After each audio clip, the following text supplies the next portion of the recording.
Hello दोस्तों, मैं संभवी कुमारी आप सभी का स्वागत करती हूं अपने गुरुजी के चैनल एसपी झा पे। और आज मैं आप लोगों को वर्ग 7 के पहले अध्याय में जो पूर्णांक की समझ है उसके बारे में मैं आपको बहुत ही विस्तार तरीके से बताऊंगी। इसमें मैं सबसे पहले आपको पूर्णांक के बारे में बताऊंगी और इसके बारे में आपको बहुत ही विस्तार से और अच्छे तरीके से बताऊँगी। तो आप वीडियो को शुरू से अंत तक देखते रहिए। अब यहाँ पे आइए, पूर्णांक। पूर्णांक की समझ में सबसे पहले पूर्णांक है, तो मैं आपको पूर्णांक के बारे में बताती हूँ। पूर्णांक जिसका इंग्लिश होता है इंटीजर, और मैंने उसका परिभाषा इसमें लिखा है। सभी पूर्ण संख्याओं और ऋणात्मक संख्याओं के एक सम्मिलित समूह को पूर्णांक कहते हैं। सभी पूर्ण संख्याओं और ऋणात्मक संख्याओं के सम्मिलित समूह को पूर्णांक कहते हैं।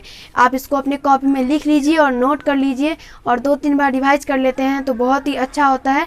अब सभी पूर्ण संख्याओं और ऋणात्मक संख्याओं के सम्मिलित समूह को पूर्णांक कहते हैं। सभी पूर्ण संख्या, अगर आपको पूर्ण संख्या के बारे में नहीं पता है तो मेरे गुरुजी के चैनल एसपी झा पे अपलोड है, आप उसको देख लीजिए, आपको अच्छे तरीके से समझ में आ जाएगा। सभी पूर्ण संख्याओं और ऋणात्मक संख्याओं, ऋणात्मक संख्या का मतलब होता है जिसमें माइनस लगा हो। तो पूर्ण संख्या का मतलब होता है जो शून्य से शुरू हो, और ऋणात्मक संख्या का मतलब होता है जिसमें माइनस लगा हो। ऋणात्मक संख्या में जैसे मैं आपको भी बताऊंगी, फिर भी बता देती हूँ। ऋणात्मक संख्या जैसे कि -1, -2 इत्यादि, इसी प्रकार से होता है ऋणात्मक संख्या। और पूर्ण संख्या होगा जिसमें जो शून्य से चालू हो। तो ये हो गया सभी पूर्ण संख्या और ऋणात्मक संख्याओं के सम्मिलित समूह को क्या कहते हैं, तो पूर्णांक कहते हैं। आप इसको अपने कॉपी में लिख लीजिए। अब यहाँ पे देखिए, मैंने संख्या रेखा इधर खींचा है। तो संख्या रेखा में बाएं साइड क्या होता है, तो ऋणात्मक संख्या हो रहता है। बाएं साइड ऋणात्मक संख्या रहता है और दाएं साइड धनात्मक संख्या रहता है। तो ऋणात्मक संख्या और धनात्मक संख्या, मैं इसके बारे में आपको बताऊँगी, इधर विस्तार से बताऊँगी। तो आइए, तो पहले आप यहाँ पे समझ लीजिए। धनात्मक संख्या होता है 1, 2, 3, 4 इस प्रकार से होता है, और ऋणात्मक संख्या होता है -1, -2, -3, -4 इत्यादि, इसी प्रकार से होता है। तो आप संख्या रेखा खींचने में आपको किसी प्रकार से दिक्कत नहीं कीजिएगा, क्योंकि संख्या रेखा खींचने में बहुत सारे विद्यार्थी को प्रॉब्लम हो जाता है। तो आपको प्रॉब्लम नहीं होना चाहिए, इसलिए मैंने आपको यहाँ पे संख्या रेखा भी देकर समझा दिया। तो दाएं साइड क्या रहता है, तो ऋणात्मक संख्या रहता है, और बाएं साइड क्या रहता है, ऋणात्मक संख्या रहता है, और दाएं साइड धनात्मक रहता है। और ये शून्य ना तो धनात्मक संख्या है और ना ऋणात्मक संख्या है।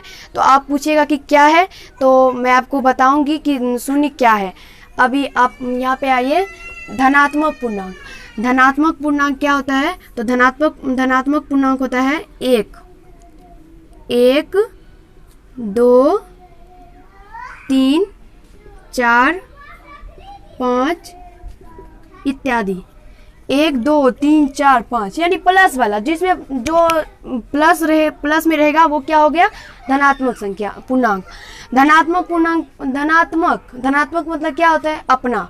और अपना मतलब अपना यानी जो प्लस में रहेगा, और ऋणात्मक मतलब क्या होता है, कर्जा। तो ऋणात्मक में क्या होगा, -1, -2, -3, -4, -5 इत्यादि। ऋणात्मक में क्या हो गया, -1, -2, -3, -4, -5 इत्यादि। तो यही सब होता है ऋणात्मक में। ऋणात्मक मतलब जिसमें माइनस लगा हो, और धनात्मक मतलब जो प्लस में रहेगा। प्लस का चिन्ह लिखा नहीं जाता, इसलिए आप ये नहीं समझिएगा कि प्लस में बोल रहे हैं लेकिन प्लस लगाए नहीं है, क्योंकि प्लस नहीं लिखा जाता है और माइनस लिखा जाता है, इसलिए -1, -2, -3, -4 इस प्रकार से ऋणात्मक होता है। धनात्मक होता है 1, 2, 3, 4, 5। तो ये हो गया धनात्मक पूर्णांक, ये हो गया ऋणात्मक पूर्णांक। आप इसके बारे में पिछले कक्षा में भी पढ़े होंगे, धनात्मक पूर्णांक और ऋणात्मक पूर्णांक के बारे में। इसके बारे में आपको पता होगा, लेकिन आज मैं आप लोगों को इससे भी कुछ अच्छा बताऊंगी, जो है सम पूर्णांक, विषम पूर्णांक। आप इसके बारे में नहीं पढ़े होंगे, सम पूर्णांक और विषम पूर्णांक के बारे में। तो आज मैं आप लोगों को सम पूर्णांक और विषम पूर्णांक के बारे में भी अच्छी तरीके से बताऊंगी कि सम पूर्णांक क्या होता है और विषम पूर्णांक क्या होता है। तो सम पूर्णांक होता है जिसमें 2 से भाग लगे, उसमें कोई चिन्ह से मतलब नहीं होता है कि माइनस लगा है कि प्लस लगा है, कि धनात्मक है कि ऋणात्मक है। जिसमें 2 से भाग लगेगा पूरी, वही हो गया सम पूर्णांक।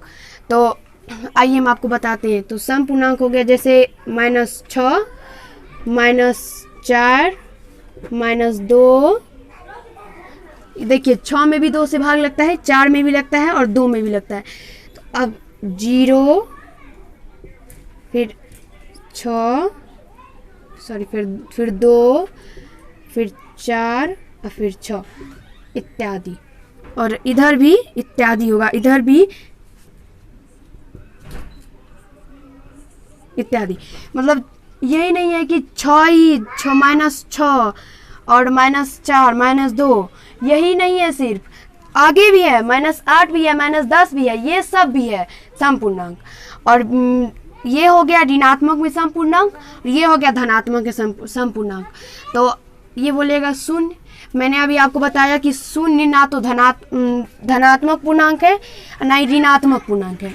तो क्या है, तो अभी मैं आपको बताती हूँ कि शून्य एक सम पूर्णांक है। शून्य क्या है? सम पूर्णांक। ये बहुत ही ज़्यादा इंपॉर्टेंट है, आप इसको अपने कॉपी में लिख लीजिए। शून्य क्या है? सम पूर्णांक है, ना धनात्मक पूर्णांक है ना ऋणात्मक पूर्णांक है। शून्य क्या है? तो सम पूर्णांक है। सम पूर्णांक में जैसे कि -6, -4, -2, 0, 2, 4, 6 और इधर भी इत्यादि। और माइनस में भी आगे तक होता रहेगा और प्लस में भी आगे तक होता रहेगा, इसका कोई अंत नहीं है। ना ही तो सम संख्या का यानी सम पूर्णांक का और ना ही विषम पूर्णांक का, ना ही धनात्मक पूर्णांक का ना ही ऋणात्मक पूर्णांक का, कोई अंत नहीं है, ये अनंत तक होता रहता है। तो ये हो गया सम पूर्णांक के बारे में मैंने आपको बता दिया। अब विषम पूर्णांक पे आते हैं। देखिए विषम पूर्णांक क्या है। तो विषम पूर्णांक में है जैसे मान लीजिए आप -9 जिसमें 2 से भाग पूरी 2 से भाग नहीं लगे। ये नहीं बोलिएगा कि 2 से भाग ना लगे, क्योंकि 9 में आप देखिएगा तो 2 से भाग लगता है, -9 में 2 से भाग लगता है, लेकिन पूरी नहीं लगता है। जिसमें पूरी नहीं लगेगा, पूर्णतः नहीं लगेगा, वही होगा विषम पूर्णांक। और जिसमें पूरी लग जाएगा वो हो गया सम पूर्णांक। जिसमें नहीं लगेगा पूरी 2 से भाग वो हो गया विषम पूर्णांक। तो -9 जिसमें कि 2 से पूरी भाग नहीं लगता, तो ये हो गया विषम पूर्णांक। तो मेरे गुरुजी के चैनल पे सम संख्या विषम संख्या ये सब अपलोड है, आप उसको जरूर देख लीजिए। आपको अच्छे तरीके से सम संख्या विषम संख्या प्राकृत संख्या सब के बारे में पता चल जाएगा। अब देखिए -9 -5 ये भी है, -5 भी है, इसमें भी पूरी 2 से भाग नहीं लगता है, -3 और 0 आपको इधर नहीं लिखना है, क्योंकि 0 सम पूर्णांक विषम पूर्णांक नहीं है 0। -9 -5 -3 और तब क्या होगा, अब होगा -1, उसके बाद प्लस में आइए, तो प्लस में होगा 1 3 5 9 और इत्यादि, और माइनस में भी इत्यादि। देखिए ना ही तो सम पूर्णांक का कोई अनंत तक सम पूर्णांक है, बढ़ता रहता है सम पूर्णांक। और धनात्मक पूर्णांक भी और ऋणात्मक पूर्णांक भी, धनात्मक पूर्णांक भी, विषम पूर्णांक भी अनंत तक बढ़ता रहता है। तो -9 -5 -3 -1, उसके बाद फिर 1 3 5 9, ये सब क्या है, तो विषम पूर्णांक है। आप इसको अपने कॉपी में लिख लीजिए और नोट कर लीजिए, इससे आपको याद रहेगा। अब मैंने यहाँ पे कुछ लिखा है कि शून्य ना तो धन पूर्णांक है और ना ही ऋण पूर्णांक है। शून्य मैंने अभी आपको यहाँ पे भी बताया, यहाँ पे भी है, शून्य ना तो धन पूर्णांक है और ना ही ऋण पूर्णांक है। इसको अपने कॉपी में ज़रूर लिख लीजिए, इसमें बहुत सारे बच्चे को प्रॉब्लम होता है। शून्य ना तो धन पूर्णांक है और ना ही ऋण पूर्णांक है। तो आपको आशा करती हूँ कि मैंने अभी जो आपको बताया पूर्णांक के बारे में, विषम पूर्णांक तक आपको समझ में आ गया होगा। आप इसको अपने, तो आशा करती हूँ कि आपको मैंने अभी जो बताया उसके बारे में समझ में आ गया होगा। विषम पूर्णांक तक मैंने अभी आपको बता दिया। आप इसको अपने कॉपी में तब तक नोट कीजिए, मैं इससे आगे मैं आपको बताती हूँ। आइए फ्रेंड, अब मैं उससे आगे आपको बताती हूँ। यहाँ पे मैंने संख्या रेखा खींचा है, आप इसको देख लीजिए। तो बाएं साइड मैंने आपको पीछे भी बताया कि बाएं साइड ऋणात्मक पूर्णांक होता है और दाएं साइड क्या होता है, धनात्मक पूर्णांक। अब यहाँ पे देखिए, संख्या रेखा पर बाएं से दाएं की संख्या बड़ी होती है। संख्या रेखा पर क्या होता है, तो दाएं से बाएं की संख्या बड़ी होती है। ये है बाएं और ये है दाएं, तो क्या होता है, बाएं से दाएं की संख्या बड़ी होती है। बाएं से दाएं की संख्या बड़ी होती है, यानी ये माइनस 1, -2, -3, -4, -5 जो है, इन सब से दाएं की संख्या 1, 2, 3, 4 ये प्लस में जो है ये बड़ी होती है। तो आपको मैं भी यहाँ पे एग्जांपल देके बताती हूँ। जैसे आप कुछ भी ले सकते हैं एग्जांपल के रूप में। तो हम एग्जांपल में ले रहे हैं कि मान लीजिए आप ले रहे हैं -5, तो -5 और आप 1 की अगर तुलना करते हैं, -5 और 1 की अगर आप तुलना करेंगे कि -5 बड़ा है या 1, तो इसमें क्या बड़ा है, तो 1 बड़ा है, क्योंकि -5 ऋणात्मक संख्या है और 1 जो कि प्लस में यानी धनात्मक संख्या है। तो अगर आप पे 5 रुपया कर्जा रहेगा और अगर आपके पास 1 रुपया है, तो कर्जा तो अच्छा नहीं होता है। एक अपने पास जो 1 ही रुपया है तो वही अच्छा है, तो इसलिए इसमें 1 बड़ा हुआ। क्या -5 की अपेक्षा 1 बड़ी है? तो मैंने वही लिखा है कि संख्या रेखा पर बाएं से दाएं की संख्या बड़ी होती है, यानी माइनस में जो भी यानी ऋणात्मक में जो भी रहता है वो धनात्मक से छोटी होती है, यानी धनात्मक बड़ी होती है और ऋणात्मक छोटी होती है। यहाँ पे देखिए, संख्या रेखा पर दाएं से बाएं की संख्या छोटी होती है, दाएं से बाएं की संख्या छोटी होती है, यानी धनात्मक संख्या से ऋणात्मक संख्या क्या होती है, छोटी होती है। यहाँ पे देख लीजिए, धनात्मक 1 है, 1 कितना छोटा संख्या है, 1 सबसे छोटी संख्या है तो 1 है, और यहाँ पे -5 है, तो -5 से तो 1 बड़ी है, यानी -5 छोटी है। अगर आप यहाँ पे 1 के बदले अगर आप यहाँ पे शून्य के साथ अगर -5 का तुलना कीजिएगा, -5 क्यों, आप यहाँ पे -1000 ही ले लीजिए, 1000 -1000 ले लीजिए और इसके साथ आप 0 की तुलना कीजिए, तो इसमें क्या बड़ी है, तो 0 बड़ी है। -1000 और 0 में क्या बड़ी है, तो 1000 0 बड़ी है। देखिए, आपके पास 1 भी रुपया नहीं है, अगर आपके पास 1000 रुपया कर्जा है, तो कर्जा तो अच्छा नहीं होता है, आपको भी पता होगा। तो आपके पास अगर एक भी रुपया नहीं है, तो 1 भी रुपया नहीं है वही अच्छा है, कर्जा से अच्छा तो 1 भी रुपया नहीं वही अच्छा है ना। इसलिए इसमें -1000 से अच्छा क्या है, तो 0 है, तो इसमें क्या हुआ, तो 0 बड़ी हुआ। यहाँ पे देखिए 0 प्रत्येक ऋणात्मक पूर्णांक से बड़ा तथा प्रत्येक धनात्मक पूर्णांक से छोटा होता है। 0 क्या होता है, तो ऋणात्मक पूर्णांक से बड़ा होता है। अभी मैंने आपको बता दिया, यहाँ पे भी देखिए मान लीजिए -100 है, तो यहाँ पे क्या लिखा है, 0 प्रत्येक ऋणात्मक संख्या से बड़ा होता है। 0 प्रत्येक ऋणात्मक संख्या से क्या होता है, बड़ा होता है। -100 है और यहाँ पे 0 के साथ इसकी अगर तुलना करेंगे -100 है और इसके साथ अगर हम 0 का तुलना करेंगे तो -100 से अच्छा क्या है, 0 है। -100 से अच्छा क्या है, 0 है, इसलिए 0 बड़ा हुआ। 1 माइनस का मतलब क्या होता है, ऋणात्मक, यानी ऋण मीन्स कर्जा होता है। और किसी पे अगर मान लीजिए हमें किसी को 100 रुपया देना है और हमारे पास 1 भी रुपया नहीं है, तो 1 भी रुपया अगर नहीं है तो वही ना अच्छा हुआ। 100 रुपया कर्जा लेके क्या करेंगे, 1 भी रुपया नहीं, वही अच्छा हुआ। आपको भी पता होगा, अगर आपको हमें ही मान लीजिए 100 रुपया देना है, आपको कितना बुरा लगेगा, कि टेंशन रहेगा कि 100 रुपया उसे देना है। अगर आपके पास 1 भी रुपया नहीं है तो कितना अच्छा है, 1 भी रुपया नहीं है तो क्या हो गया, किसी पे कर्जा तो नहीं ना है। इसलिए इसमें क्या अच्छा हुआ, तो इसमें 0 ही अच्छा हुआ था, यानी 0 ऋणात्मक संख्या से अच्छा और बड़ा होता है। आपको समझ में आ गया होगा। और यहाँ पे देखिए, तथा प्रत्येक धनात्मक पूर्णांक से छोटा होता है। प्रत्येक धनात्मक पूर्णांक से क्या होता है, तो छोटा होता है। अब यहाँ पे देखिए, धनात्मक पूर्णांक में हम ले लेते हैं 100 ही ले लेते हैं, कोई बात नहीं, 100 ही ले लेंगे, ये धनात्मक है यानी प्लस में है। और यहाँ पे 0 के साथ इसकी तुलना करेंगे तो 100 है धनात्मक और 0 है।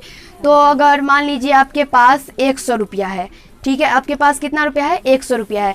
अगर आपके पास 100 रुपया है और आपके पास 0 रुपया है, तो 0 मान लीजिए हमारे पास 0 है, आपके पास 100 रुपया है, 100 रुपया अच्छा हुआ।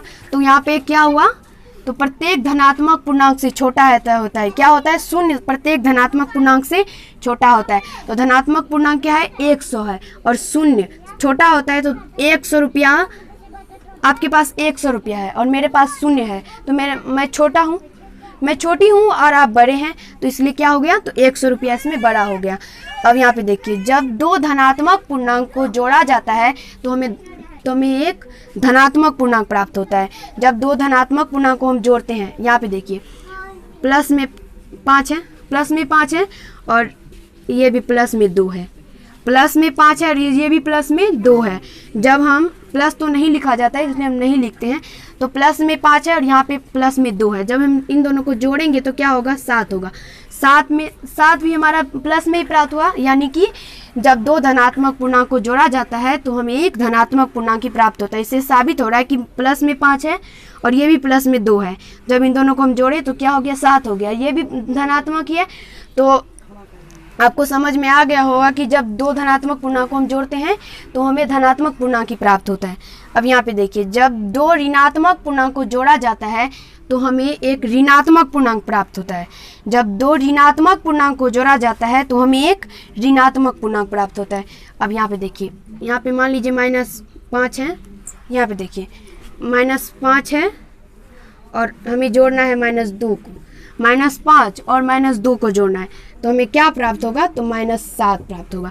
क्योंकि माइनस माइनस प्लस होता है। हमारे गुरुजी के चैनल पे ये अपलोड है ये सब, तो आप उसको देख लीजिए। सबसे पहले माइनस माइनस क्या होता है, तो प्लस होता है। तो माइनस और माइनस, यहाँ पे -2 यहाँ पे -5, तो ये प्लस हो गया तो हम इसको जोड़ दिए। और एक और जोड़ में सिर्फ ये एक होता है कि माइनस माइनस प्लस तो हो जाता है, इसको हम जोड़ तो सकते हैं लेकिन हमको माइनस लगाना है।